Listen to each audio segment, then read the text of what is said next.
কি ব্যাপার, তুমি হঠাৎ এ সময় আমার কাছে কেন? যেই না বলেছে এ সময় তুমি আমার কাছে কেন? এমন সময় নারদ মুনি প্রশ্ন করলেন, ভোলানাথ, যারা যারা ভগবানকে ডাকে, যারা যারা ভগবানকে সেবা পূজা করে, তার শেষ জীবনের গতি কি হয়? ভোলানাথ বলছে, নারদ, এ প্রশ্নের উত্তর তো আমার জানা নাই। সে কি? আমি জানি না, আমার বাবা জানে না, তুমি শিব জানো না, তাহলে জানে কে? বলে একজন জানলে জানতে পারে, যে হচ্ছে নামের নাম।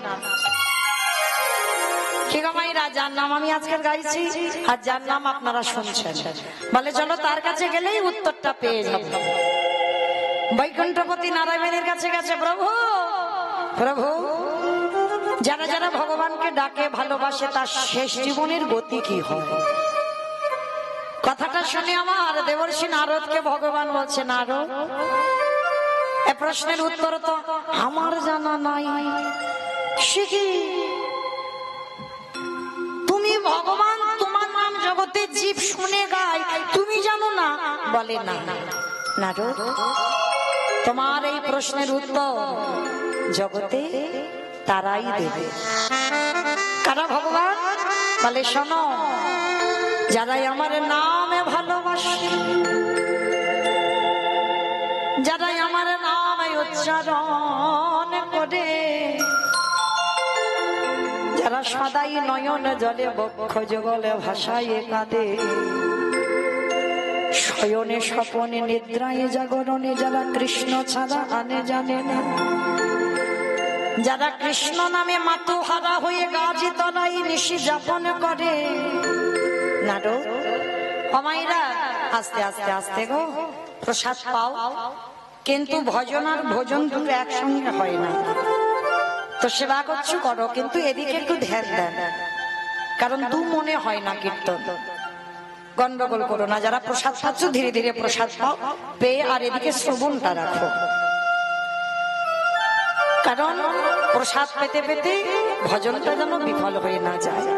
আর কীর্তনে দুটো অপরাধ কোনোদিন করতে নেই, একটা হচ্ছে বৈষ্ণব অপরাধ, একটা নাম অপরাধ। কোনো আন কথা, আন গন্ডগোল, এগুলো যেন হরিবাসরে না হয়। একটু শান্ত হয়ে বসে। তো আজকে ভগবান বলছে, নারদ, আমার সেই রকম ভক্তের কাছে যাও। তা নারদ হেসে বলে উঠল, প্রভু, তুমি যে ভক্তের নমুনাগুলো দিচ্ছ, ও তো লাখ লাখ কোটি কোটি পাওয়া যায়, তাহলে তুমি নির্দিষ্ট করে বলো কোন ভক্তের কাছে গেলে আমি উত্তরটা পাবো।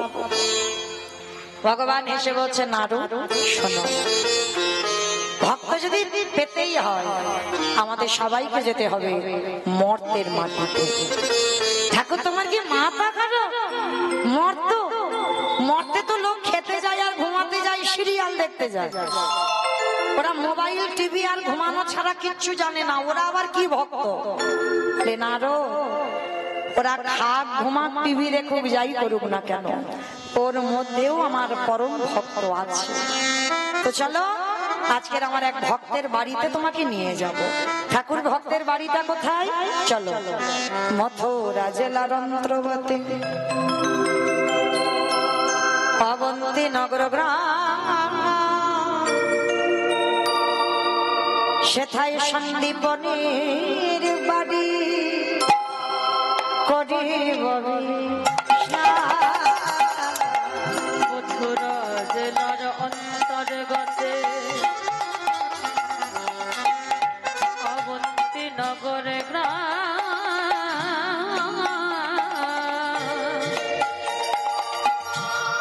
সেথা সন্দীপনের বাড়ি করিব বিশ্রাম।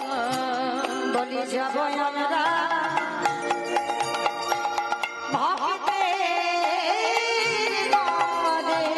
বলে যাব আমরা সেই ভক্তের ঘরে, আছে বিশ্রাম এবারে যাব আমরা সেই ভক্তের ঘরে। ভগবান আসছে কোথায়? মাইরা নামগুলো মনে রাখবেন, কারা কারা আসছে মর্তে। ব্রহ্মা, বিষ্ণু, মহেশ্বর আর দেবর্ষি নারদ, চারজনে বৈষ্ণব রূপ ধরেছে। আর বৈষ্ণব রূপ ধারণ করে আসছে ভক্তের বাড়ি। ভক্তের বাড়িটা হচ্ছে মথুরা জেলার অন্তর্গত অবন্তীনগর গ্রাম। আর অবন্তীনগর গ্রামে ভগবানের এক ভক্ত বাস করতেন, যার নাম সন্দীপন মুনি। এই সন্দীপন মুনি কেমন ভক্ত ছিল জানো মা? আপনারা বড়াই করেন ভক্ত, আমরাও বড়াই করি ভক্ত, কিন্তু সন্দীপন মুনির মতো নয়। একেবারে অন্য ধরনের, একেবারে আলাদা, মানে উল্টো ভক্ত যেটাকে বলে। কিরকম উল্টো? আপনারা আমরা কি করি মা? ঘুম চোখটা খুলে স্নান করে শুদ্ধ বসন পরিধান করে ভগবানের কর্ম করি। অনেক অনেক ভক্তরা আছে আগে সংসারের কাজ সেরে নেয়, তারপরে ভগবানের কাজ করে। আবার অনেক অনেক ভক্তরা আছে বাবা, তাদের বেড ট্রি দিতে হয়। মানে বেড ট্রি মানে বুঝো তো, ঘুম চোখটা খুলবে, আগে চা খেতে হবে, তবে ঘুমের নেশাটা কাটা। এরাও ভক্ত, এরা ভক্ত নয় কিন্তু বলছি না, এদেরও ভজনটা আলাদা।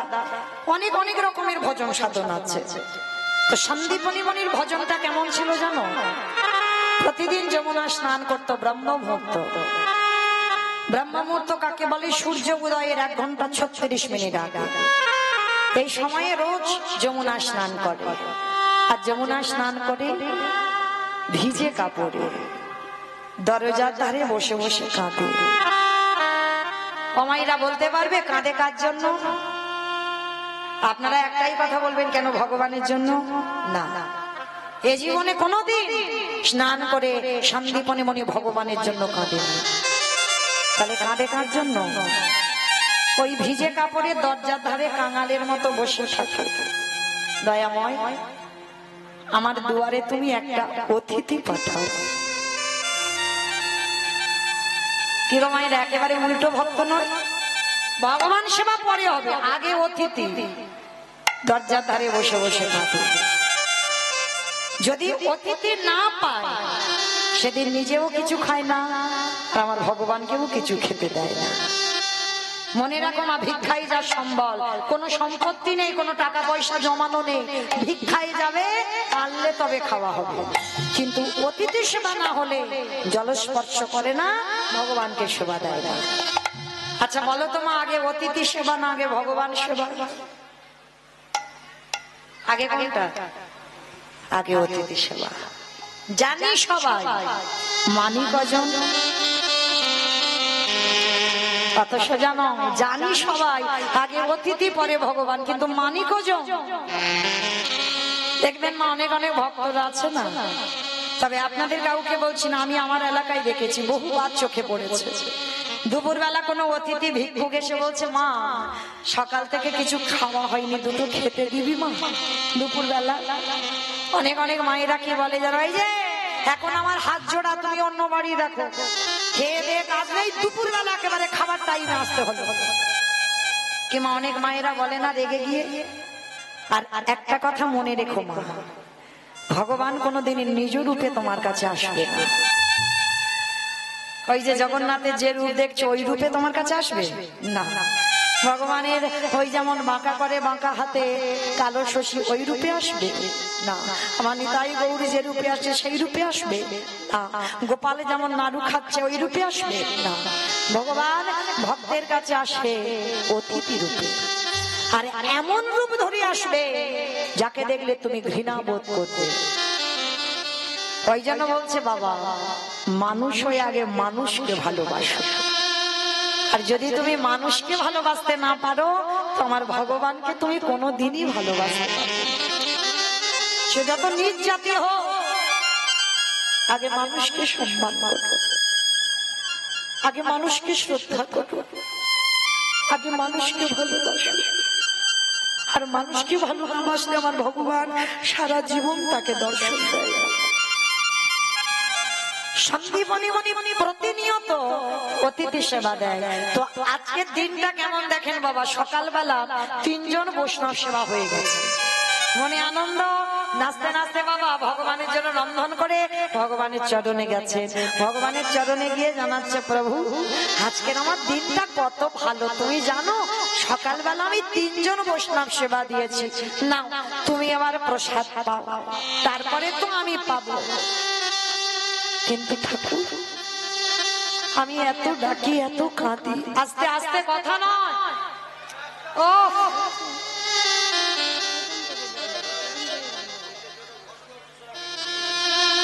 প্রসাদ পাচ্ছ পাও, কিন্তু এত গন্ডগোল হচ্ছে কেন? সন্দীপন মণি নয়ন জলে বুক ভাসিয়ে কাঁদছে, দয়াময় ছোট্টবেলা থেকে তোমায় ভালোবাসি, ছোটবেলা থেকে তোমায় ডাকি, আমার ডাক কি তোমার কানে যায়? ওগো দয়াময়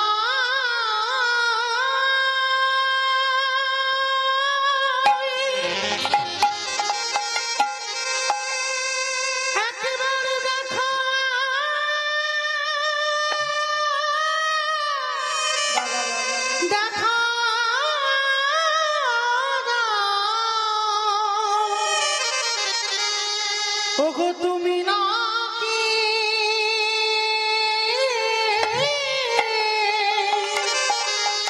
ভক্তি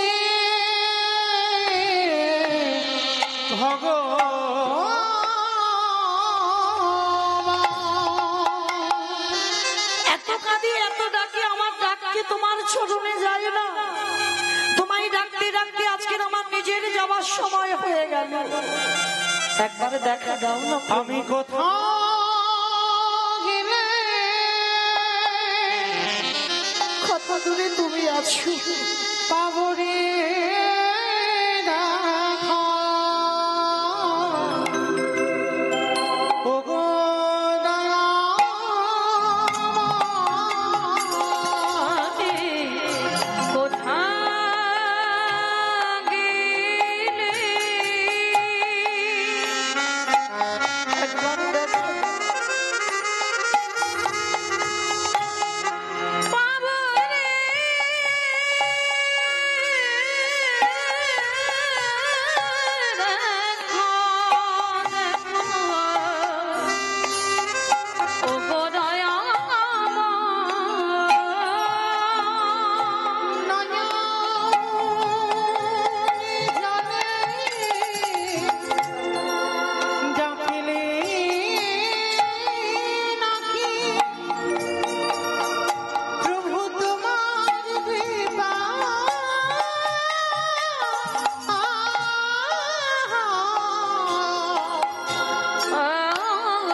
নয়ন জলে বুক ভাসিয়ে কাঁদছে, আর ওদিকে ব্রহ্মা বিষ্ণু মহেশ্বর আর দেবর্ষি নারদ দরজায় এসে গেল, আর দরজায় এসে গিয়ে ডাকছে, মনিবা।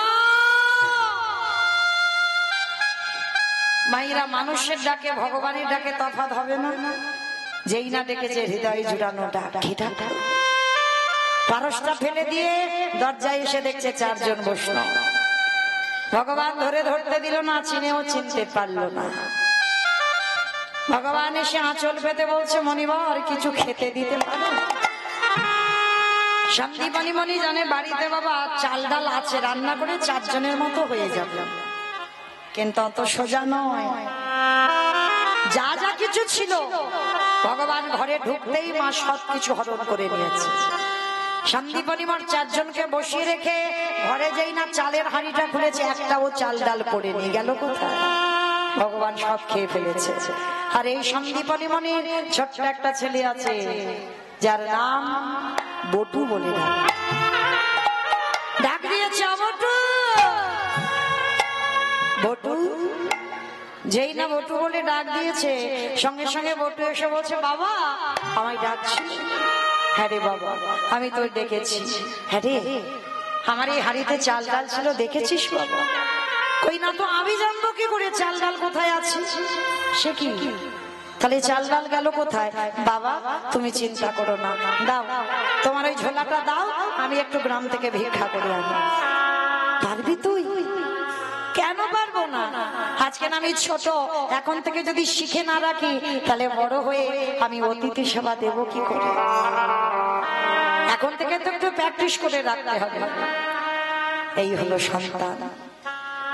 শুধু জন্ম দিলে হবে না বাবা, সে সন্তান যেন সন্তানের মতো হয়। বাবা কাঁদছে দেখে ছেলে, ছোট্ট 5 বছরের ছেলে, মানে কতটুকু, বাবাকে বলছে দাও ঝোলাটা দাও, আমি একটু ভিক্ষা করে আনি। মনে রেখো, সন্তান সেই হয় যে বাবার দুঃখে দুঃখী হয়, যে মায়ের দুঃখে দুঃখী হয়, সেই হয় পৃথিবীতে সুযোগ্য সন্তান। শুধু লেখাপড়ার ডিগ্রি তৈরি হলে তাকে মানুষ বলে না। যার হৃদয়ে মনুষ্যত্ব জ্ঞান আছে সেই হবে মানুষ। নিতাই গৌর প্রেমানন্দ। তো আজকে লক্ষ্য করে ছোট্ট ছেলেটা বাবাকে দণ্ডবত প্রণাম করে বলছে, বাবা আমি আসছি একটু ভিক্ষা করে। বাবা বলছে, শোন, দূরে কিন্তু যাবি না, কাছাকাছি ভিক্ষা করেই তুই চলে আসবি। ছোট্ট ছেলেটা ভগবানের কাছে জানাচ্ছে, প্রভু আমার জন্য নয়, আমার বাবা মার জন্য নয়, আমি যাচ্ছি অতিথি সেবার জন্য ভিক্ষা। কাঁধে ঝোলাটা নিয়ে বেরিয়ে পড়লো। আর ভগবান তো ওদেরই বাড়িতে ছদ্মবেশে আছে, বৈষ্ণব সেজে। মনে মনে ভাবলো, এই রে এলাম ওর বাবাকে পরীক্ষা করতে, ওর ছেলে এখন বাঁধা হয়ে দাঁড়াচ্ছে, এখন কি করব? তাহলে ছেলেটাকে একটু ঘষে মেজে নিতে হবে। তো এইবার ভগবান কি করেছে, ওই নিজের দেহ থেকে একটা বটুর মূর্তি বের করেছে। আর বটুর মূর্তি বের করে একেবারে বাবা আসল বটু যাওয়ার আগে ভগবান বটু সেজে গোটা গ্রাম ভিক্ষা করে নিয়েছে। আচ্ছা মায়েরা বলো তো, আপনাদের এই যে সরবেরিয়া পুরাতন বাজার শীতলা মন্দিরে এই যে প্রাঙ্গণে কীর্তন, আচ্ছা যদি একটা ছেলে 5 মিনিট আগে আপনাদের গোটা গ্রাম ভিক্ষা করে নিয়ে যায়, সেই ছেলেটা যদি আবার 5 মিনিট পরে আসে, দেবেন ভিক্ষা? মেরে তাড়া করবে না? আজকের বটুকে পরীক্ষাটা নিচ্ছে, দেখো কেমন ভগবান নিজের দেহ থেকে বটুর মূর্তি বের করে গোটা গ্রাম ভিক্ষা করে গোটা মথুরা ভিক্ষা করে নিয়ে গেছে। এইবার আসলে বটু যাচ্ছে ব্রজমাদের দরজা। যেই না ব্রজমা ওই বটুকে দর্শন করেছে, বলে বলেন, সকালবেলা তোর বাবা ভিক্ষা করে নিয়ে গেল, তুই 5 মিনিট আগে ভিক্ষা করে নিয়ে গেলি, আবার তোর বাবা তোকে পাঠিয়েছে, দেখাচ্ছি মজা তোকে, দাঁড়া। সবাই মিলে বেতের বাড়ি দিয়ে বটুকে বেতটা ধর, দূর হয়ে যা, বেরিয়ে যা, দূর হ। কৃষ্ণ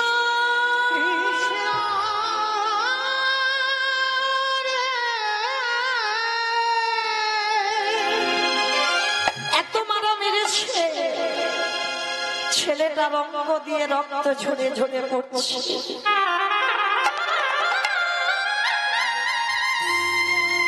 এরাই হলো কৃষ্ণ ভক্ত। বিনা অপরাধে বিনা অন্যায়ে আজকের গ্রাম প্রতিবেশীরা মানল। মনে রেখো মা, যে করে আমার আশ তারে করি সর্বনাশ। সর্বনাশ কিন্তু নয়, আমরা বলি ভুল, শুনিও ভুল। ভগবান কোনদিন বাবা ভক্তের সর্বনাশ করে? এই বানানটা দেখতে হবে, সর্বনাশ, সর্বনাশ নয়। ভগবান জীবনে ভক্তের সর্বনাশ করে না। যে করে আমার আশ তারে করি সর্বনাশ। সর্বনাশ মানে ক্ষতি নয়, তোমার আত্মীয় পরিজন বন্ধু বান্ধব যাকে তুমি বেশি ভালোবাসো, সবার আগে ভগবান তাকে চিরজনমের মতো কেড়ে নেবে। কেড়ে নেবার পরেও, সব নাশ করে দেবার পরেও যদি তার চরণ না ছাড়ো, তারপরেই ভগবান তোমাকে চরণে ঠাই দেবে। মনে রেখো মা, এরা দুর্বল হয়ে পড়ো না। যার সংসারে যত বেশি দুঃখ, বেশি কষ্ট, বেশি ব্যথা বেদনা, মনে রেখো ভগবান আছে বলে তোমার জীবনে এত কষ্ট। ভগবান যদি না থাকতো, তোমার জীবনে কোনো কষ্টই থাকতো না। আর যারা সুখের রাজত্বে বসে আছে, যাদের জীবনে কোনো কষ্ট থাকে না, দুঃখ থাকে না, তাদের কাছে ভগবান কোনোদিনই থাকে না। ভগবান তো এমনি বলছে আমি কাঙালের ঠাকুর। ভগবান চেষ্টা করি গো, কৃষ্ণ ভক্ত কোনোদিন পাথর সেটিং করা ঘরে থাকে না। তুমি যদি ভক্ত হয়েছ না, ভগবান চাইবে তোমার মাথার ছাদ আমি কবে কেড়ে নেব, তোমাকে পথের ভিখারি করে দেবে, তোমাকে কাঙাল করে দেবে।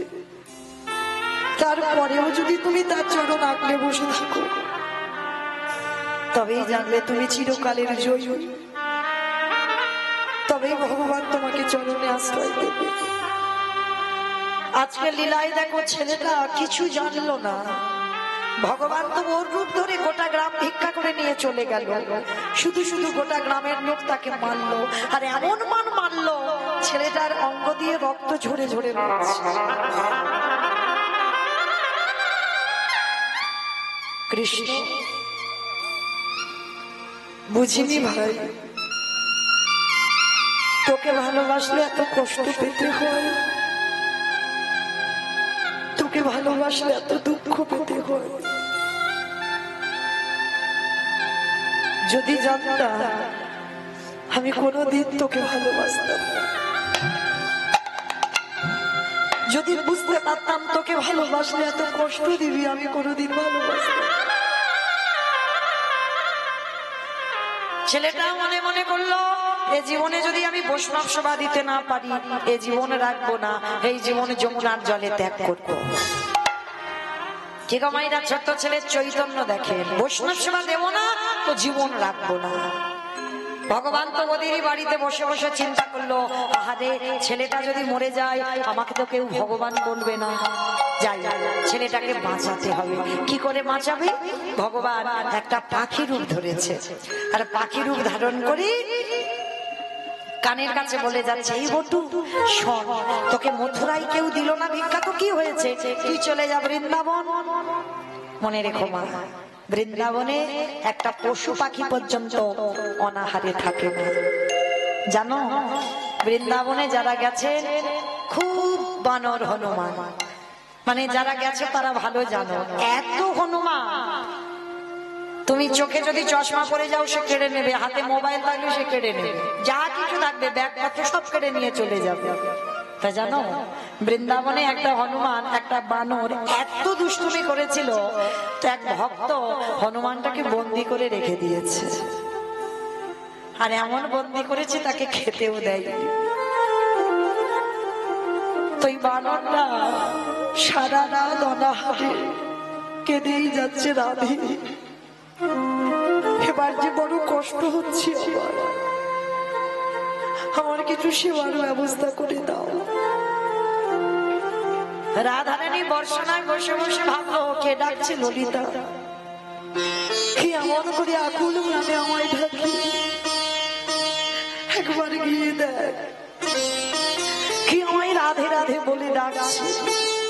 ললিতা বলছে, ঠিক আছে, তোকে অত ধৈর্য হারাতে হবে না, দেখছি কি হয়েছে। ললিতা সখী গিয়ে দেখলো একটা বানরকে এক ভক্ত বেঁধে রেখেছে, সকাল থেকে এত দুষ্টুমি করেছে, তার গাছে ফল কেড়ে নিয়েছে, সবকিছু তছনছ করে দিয়েছে, ওই বানরটাকে বেঁধে রেখে দিয়েছে, আর সেই সারা রাত না খেয়ে রাধে রাধে বলে খাচ্ছে। ললিতা ফিরে গিয়ে বলছে, রাধে ওটা কোনো মানুষ টানুষ নয়, একটা বাঁদর এত দুষ্টুমি করেছে, তাকে বন্দি করে রেখেছে। ললিতা রে, ও বানর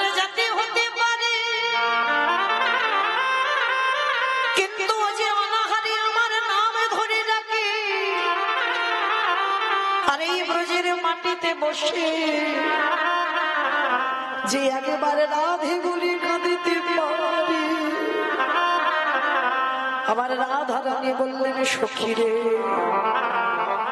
মনে রেখো মা, কৃষ্ণ বলে যারা ভজন করো, ভগবান চিত্রগুপ্ত বিচিত্রগুপ্তকে বলবে খাতা খুলে দেখো তো ভক্ত কি কি জগতে করেছে। ভগবান খাতা খোলাবে, কিন্তু যদি কেউ একবারে রাধে বলে কেঁদে বেড়া, আমার রাধা রানী কোনোদিন চিত্রগুপ্তকে ডেকে বলে না খাতা দেখো। একবারে যদি আমার রাধা রানীর চরণে কেউ আশ্রয় করে, আমার রাধা রানী কোনো বিচার না করে তাকে চরণ তলে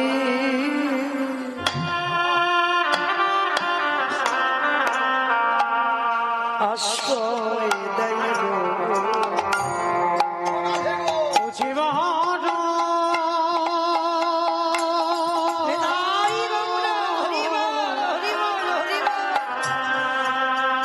জীবন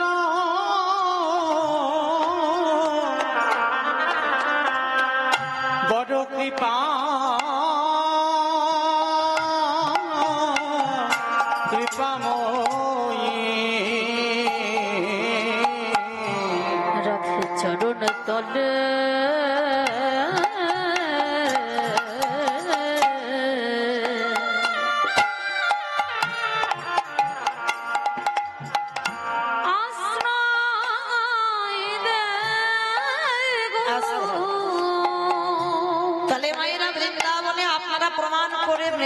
প্রমাণও পেয়ে যাবেন, নিজেরা না খেয়ে চলে আসবে, দেখবেন বাবা আমাদের রাধা রানী মাঝে রাস্তায় ভক্তকে নিজের হাতে আমার রাধা রানী খাইয়ে দিয়ে আসে। তাছাড়া এই রাধা রানী এমনই একটা মহিমা আছে, আমার গোবিন্দের মনে পড়ে গেছে একটা পাখি রূপ ধরেছে, আর পাখি রূপ ধরে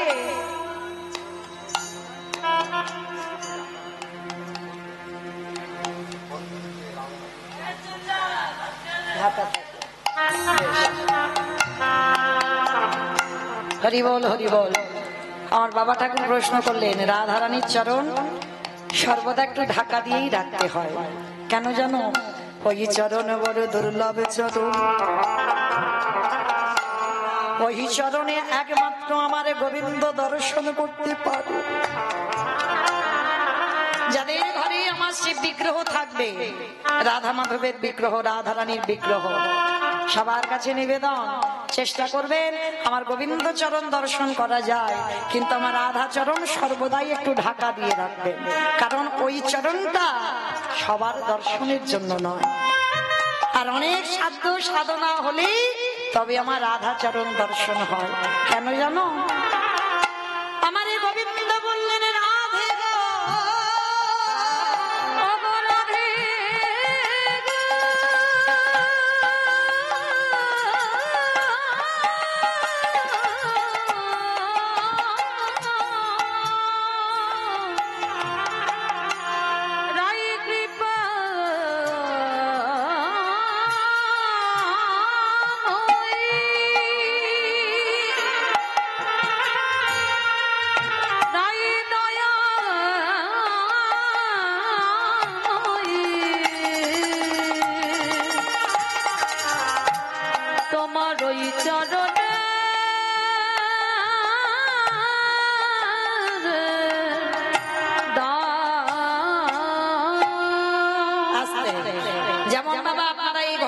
জানেন এই রাধা চরণ কেউ দর্শন করতে পারে না, যেমন সেই শ্যামানন্দ আপনারা জানেন এই কাহিনীটা। শ্যামানন্দ প্রভু ওই রাধারানী বৃন্দাবনে যখন নৃত্য করেছিল রাস নৃত্য, আর সেই নৃত্যতে রাধারানীর চরণের নূপুর খুলে গেল। তাহলে বছর বছর রাস নৃত্য হচ্ছে, কোনদিন রাধার চরণে নূপুর খোলে না, তাহলে আজকের খুললো কেন? কৃষ্ণ দাসে কে কৃপা পরিবারে বলে তাই তো নূপুর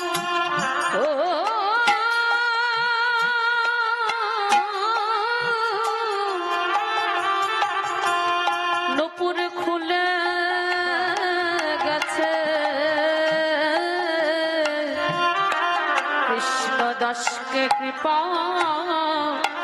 করবে বলে বছর বছর রাস নৃত্য হচ্ছে, কোনোদিন পায়ের নপুর খোলে না। তাহলে সেদিন খুলেছিল কেন না? কৃষ্ণ দাসকে কৃপা করবে বলে। তার আজকে ললিতাকে যখন প্রশ্ন করলো আমার নপুরটা নিয়ে আয়, কি বলেছিল কৃষ্ণ দাস? বলে নপুর দেব, আগে যার পায়ের নপুর আগে তাকে আসতে বল। ললিতা যখন গিয়ে বলেছিল রাধারানীকে, রাধারানী বলেছিল অসম্ভব, যে চরণ আমার গোবিন্দ ছাড়া কেউ দর্শন করে না, আমার চরণ যদি একেবারে কেউ দর্শন পেয়ে যায়,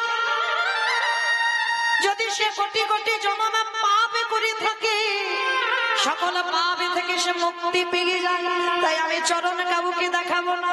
ললিতা বলেছিল রাধে রে, তুই চরণ দেখাবি না? না, আমার কাছে তুই এইরকম করে কথা বলছিস কেন? কিন্তু ভেবে দেখেছিস যে নপুর কোনোদিন খোলে না, তাহলে আজকের খুলেছে কেন? তাহলে তুই তো কৃষ্ণ দাসকে কৃপা করবি বলে খুলেছে। রাধারানী বলল ললিতা রে, তুই ঠিকই বুঝতে পেরেছিস আমার মনের কথা, যে এতদিনে ধরে ঝাড়ু সেবা দিয়েছি, কতদিন গুরু আশ্রমে থেকে মাথায় কলসিতে করে জল এনে ফুলের গাছে দিতে দিতে মাথায় পোকা হয়ে গেল। যার এত গুরু ভক্তি, যারা গুরু সেবা, তাকে কৃপা করব বলে তোমার নপুরটা খুলে এলাম। চল এবার তোর নুপুর নিয়ে আসবি। এইবারে রাধারানী গেছিল সেই কৃষ্ণ দাসের কাছে। আর যেই না প্রভু শ্যামানন্দ প্রভুর কাছে গেল, তখন রাধারানী বলছে দাও এবার আমার নপুর। বলে দেব তো বটে, আগে দাও দাও চরণ, তুমি আমার হৃদয়ে দাও। আমি যে ওই চরণে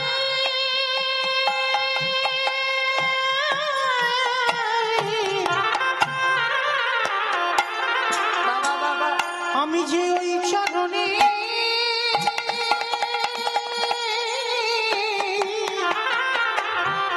বড়ই অভিলাষী,